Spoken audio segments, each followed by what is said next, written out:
தனம் தரும் கல்வி தரும் ஒரு நாளும் தளர்வறியா மனம் தரும் தெய்வ வடிவம் தரும் நெஞ்சில் வஞ்சமில்லா இனம் தரும் நல்லனவெல்லாம் தரும் அன்பரென்பவர்க்கே கணம் தரும் பூங்குழலால் அபிராமி கடை கண்களே. அபிராமியுடைய கடைக்கண் பார்வையினால் உங்களை சந்திக்கிறதுல பெரும் மகிழ்ச்சி. நண்பர்களே, இந்த பதிவு ஆடி மாதத்திற்கு மகர ராசிக்கு, கும்பராசிக்கு, மீனராசிக்கு எப்படி இருக்கும் அப்படிங்கிறத பற்றிய ஒரு பதிவு. கடந்த பதிவுகள் மேஷம் முதல் தனுசு வரை கொடுத்துருந்தோம். நீங்கள் பார்க்கலன்னா அதை போய் பாருங்கள். இந்த ஆடி மாதம் மகர ராசிக்கு சஞ்சாரம் கணக்குப்படி பார்த்திங்கன்னா, இந்த ஆடி மாதத்தில் சூரிய பகவானுடைய சஞ்சாரத்தை வச்சு தான் நம்மளுடைய பலன்களை சொல்கிறோம். இதில் சூரிய பகவான் மகரத்திலிருந்து பார்க்கும் பொழுது 1, 2, 3, 4, 5, 6, 7வது வீட்டிற்கு உள்ள வருகிறார். 7th place. இந்த சந்திரனுடைய வீடு அப்படின்னு சொல்லுவோம். இந்த 7வது வீட்டில் சந்திரனுடைய வீட்டுக்கு சூரியன் வருகிறார். இதுக்கு கடக மாதம் அப்படின்னு கூட சொல்கிறது உண்டு. கடக மாதம் அப்படின்னு சொல்லுவோம் இந்த ஆடி மாதத்திற்கு. இதில் ஆல்ரெடி குரு பகவான் உள்ளே இருக்கார். இந்த 7வது வீட்டில் ஆல்ரெடி குரு இருக்கிறார், ப்ளஸ் சூரியன் இந்த மாதம் உள்ளே சேரும் பொழுது முதல்ல மகர ராசிக்கு அரசாங்க காரியங்கள் அனுகூலமாகும். அரசாங்கத்தின் மூலமாக இருந்த எதிர்ப்புகள் விலகும். அதிகாரிகளுடைய ஒத்துழைப்பு கிடைக்கும். சில பேருக்கு ப்ரமோஷன் சம்பந்தமான விஷயங்கள் கை கொடுக்கும். ஏதாவது பிரச்சனைகளை மாட்டிப்போமோ, ஏதோ வாயை கொடுத்துட்டோமே, சிக்கிக்கிட்டோமா அப்படின்னு நினச்சவங்க அந்த சிக்கல்லிருந்து வெளியில் வரக்கூடிய அற்புதமான நேரம். ரொம்ப தெரிஞ்ச நண்பர்கள், குருமார்கள், பெரியவர்கள் இந்த காலகட்டத்தில் உங்களுக்கு உதவி செய்து உங்களை தூக்கி விடுவாங்க, காப்பாற்றுவாங்க. அதனால் கடந்த காலத்தில் ஏதாவது ஒரு தப்பான முடிவு எடுத்திருந்தால் கூட அந்த முடிவுகள் இப்போ சரி செஞ்சப்படும். என்ன ஒன்றே ஒன்று, நீங்கள் யாருக்காவது கொஞ்சம் சாரி கேட்க வேண்டிய வாய்ப்பு ஏற்படும். ஒரு மன்னிப்பு, நம்ம இல்லைன்னா ஒரு வருத்தம், நான் செஞ்சுருக்கக்கூடாதுங்க, நான் வருத்தம் தெரிவிச்சுக்கிறேன், நான் மன்னிச்சிங்க அப்படின்னு. இது மறைமுகமாக கேட்க வேண்டிய கட்டாயம் கூட ஏற்படலாம். நேரடியாக கூட கேட்கணுன்னு இல்லை நீங்கள் கேட்குறது மற்றவங்களுக்கு தெரியாமல் அவங்கள்ட்ட மட்டும் டைரெக்டாக கேட்க வேண்டிய கட்டாயங்கள் கூட ஏற்படலாம். எப்படியோ ஒருத்தவங்களை சமாதானப்படுத்தக்கூடிய முயற்சியை இந்த மாதம் உங்களுக்கு கண்டிப்பாக நடத்தும் மகரத்திற்கு. ஏன்னா இந்த முயற்சி நடந்தால் தான் உங்களுடைய வெற்றி உறுதி செய்யப்படும். ஆனால் அதனால் இந்த தடவை கொஞ்சம் இந்த என்ன சொல்லுவாங்க, இல்லை எனக்கெல்லாம் என்னுடைய நான் அந்த இதை விட்டு இறங்க மாட்டேன், எனக்குன்னு ஒரு மார்க்கெட் இருக்குது, நானும் ஒரு ஆள், நான் யார் தெரியுமா அப்படிலாம் யோசிக்காதீங்க.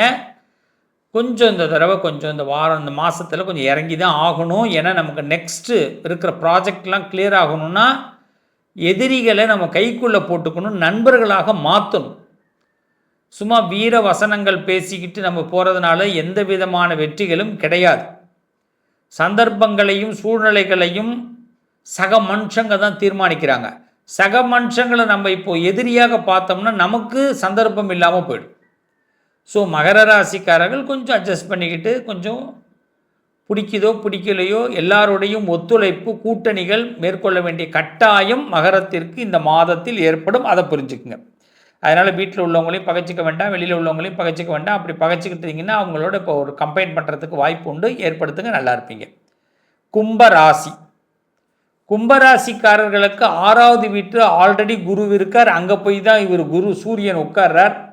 அதனால் இந்த உள் மூலம் வெளி மூலம் அப்படின்னு சொல்லுவாங்க. பொதுவாக வயிறு கடுப்பு, வயிறு வலி,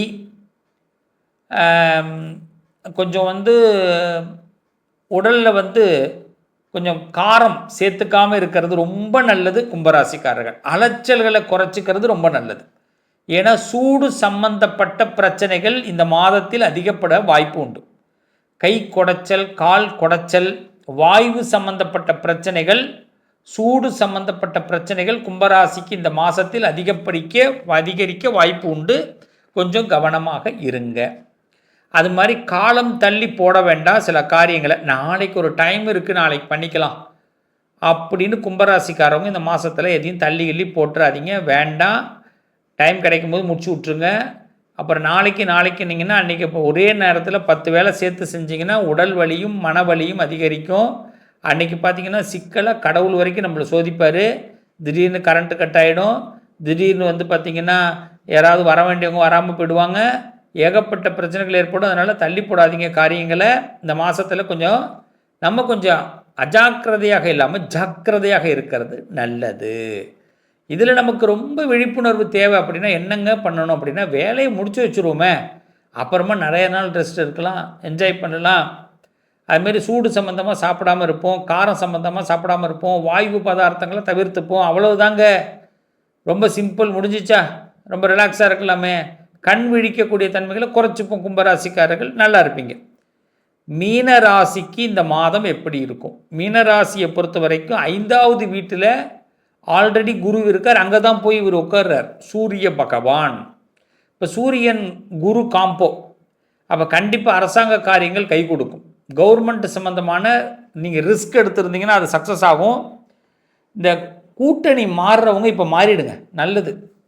அரசியலில் ஏதாவது கூட்டணி மாறணும், கட்சியை விட்டு கட்சி மாறலாம்னு நினச்சிங்கன்னா கப்புன்னு மாறிடுங்க. இது ஒரு நல்ல நேரம், எதிரி நண்பனாகிடுவான். இது ஒரு நல்ல டைமு. அரசியல்வாதிகளுக்கு குட் டைம், ஆன்மீகவாதிகளுக்கு ரொம்ப ரொம்ப குட் டைம். இதில் பேட் டைமே யாருக்குமே இல்லை. அரசியல்வாதிகள், ஆன்மீகவாதிகள், சமூக சிந்தனையாளர்களுக்கெல்லாம் ரொம்ப நல்ல நேரம். மீனராசிக்கு அரசாங்க உதவிகள், ஏதாவது நீங்கள் எதிர்பார்த்த பண உதவிகள் கிடைக்கும், நல்ல பேர் வாங்குவீங்க. அப்போ ஒரு விழிப்புணர்வு தான். நம்ம எதையும் முதல்ல வார்த்தையை விட்டுட்டோமே அப்படிலாம் போட்டு யோசிக்க வேண்டாம். சில நேரங்களில் சில வார்த்தைகளுக்கு பவர் இல்லாமல் போகும். அதை புரிஞ்சுக்கிட்டு டக்குன்னு மாறுவதற்கு வாய்ப்பை ஏற்படுத்திங்க. மீனராசிக்காரவங்க வீட்டில் சுபகாரிய பேச்சுகள் ஆரம்பமாகும். ஏதாவது ஒரு சுபகாரிய சம்மந்தமான விஷயங்கள் அனுகூலமாகும். சில பேருக்கு கல்யாண வார்த்தைகள்லாம் டேட்டெல்லாம் குறிக்கிறதுக்கே சான்சஸ் ஏற்படும். சில பேர் அவசரப்படுத்துறதுக்கு வாய்ப்புகள் ஏற்படுத்தி கல்யாண வாழ்க்கை உடனடியே பண்ணலான்ற எண்ணங்கள் கூட ஏற்படும். ஸோ ரொம்ப மேரேஜ் சம்மந்தமான விஷயங்கள்லாம் மீனத்திற்கு ரொம்ப சிறப்பாக இருக்கும். இந்த மாதத்தில் ஏறத்தாழ சுபகாரியங்கள் செட் ஆகிறதுக்கான நல்ல நேரம். மகர ராசிக்கு இந்த மாதத்தை பொறுத்தவரை 70% நன்மைகள். கும்பராசிக்கு இந்த மாதத்தை பொறுத்தவரை 65% நன்மைகள். மீனராசிக்கு இந்த மாதத்தை பொறுத்தவரை 90% நன்மைகள் ஏற்படுகிறது. இந்த மாத கணக்கில் பார்க்கும் பொழுது இந்த 3 ராசிக்காரர்களும் அவசியமாக நரசிம்மரை வழிபாடு பண்ணுங்க. நரசிம்மரை 3 ராசிக்காரர்களும் வியாழக்கிழமைகளை வழிபாடு பண்ணுங்க. ஒவ்வொரு வியாழக்கிழமையும் நரசிம்மர் வழிபாடும், சீத்தலாதேவின்னு சொல்லக்கூடிய மாரியம்மனை வெள்ளிக்கிழமை வழிபாடும் செய்யுங்க. வழிபாடு பண்ணணும்னா என்ன பண்ணணும்? வியாழக்கிழமையில் நரசிம்மருக்கு ஒரு நெய் தீபம் ஏற்றுங்க, 2 நெய் தீபம் ஏற்றிட்டு வாங்க. வெள்ளிக்கிழமையில் சீத்தலாதேவிக்கு 2 நெய் தீபம் ஏற்றிட்டு வாங்க. நமக்கு இருக்கிற வியாதிகள், சூடு சம்பந்தப்பட்ட பிரச்சனைகள், மருத்துவ செலவுகள் கண்டிப்பாக குறையும். வியாழக்கிழமையில் நரசிம்மர் வழிபாடு பண்ணுறதுனால எதிரிகளுடைய கொட்டங்கள் குறையும், பிரச்சனைகள் விலகும். இந்த ஆடி மாதத்தில் இந்த 3 ராசிக்காரர்களும் சிறப்பாக நல்ல பலன்களை கண்டிப்பாக பெற முடியும். அதுக்கு தான் இது ஒரு அவேர்னஸ் வீடியோ தான். அதனால் இந்த வீடியோ பார்க்கக்கூடியவர்கள் மறக்காமல் இந்த விஷயங்களை செய்யுங்க. வேறு ஒன்றும் பயப்படுறதுக்கு இந்த மாதத்தில் ஒன்றும் இல்லை. தைரியமாக இருங்க. தெய்வீக அனுகிரகங்கள்லாம் பரிபூர்ணமாக உண்டு 3 ராசிக்காரர்களுக்கும். ஆடி மாதத்தை பொறுத்தவரை சூரிய பகவானுடைய ஆற்றல் கொஞ்சம் கதிர்வீழ்ச்சிகள் அதிகமாக இருக்கிறதுனால வெயிலுடைய தாக்கம் அதிகமாக இருக்கும். அதனால் இந்த வெயிலுடைய தாக்கங்கள் அதிகமாக இருக்கிறதுனால மனசுலையும் உடம்புலையும் ரொம்ப வெயிலில் இருக்க வேண்டிய கட்டாயங்கள் ஏற்படுது. தட்பவெப்ப சூழ்நிலைகள் மாறும்பொழுது உடல்நலங்கள் மாற்றங்கள் ஏற்படுது. அதனால் கொஞ்சம் உடல்நலங்களில் மட்டும் 3 ராசிக்காரர்களும் கவனமாக இருப்பது நல்லது. மீண்டும் உங்களை அடுத்த ஒரு பதிவிலே சந்திக்கிறேன். நல்லது நடக்கும். உங்கள் அதிர்ஷ்டத்திற்கான தீர்வு: கல்வி, பதவி, யோகம், தொழில் வளர்ச்சி பெருக, ஜாதகம், வாஸ்து, திருமண பொருத்தம் பார்க்கவும், பிரசன்னம் கேட்கவும். Positive lion doctor Sivashri Manikanda Sivam. தொடர்பு கொள்ள வேண்டிய வாட்ஸ்அப் எண் 7904137178.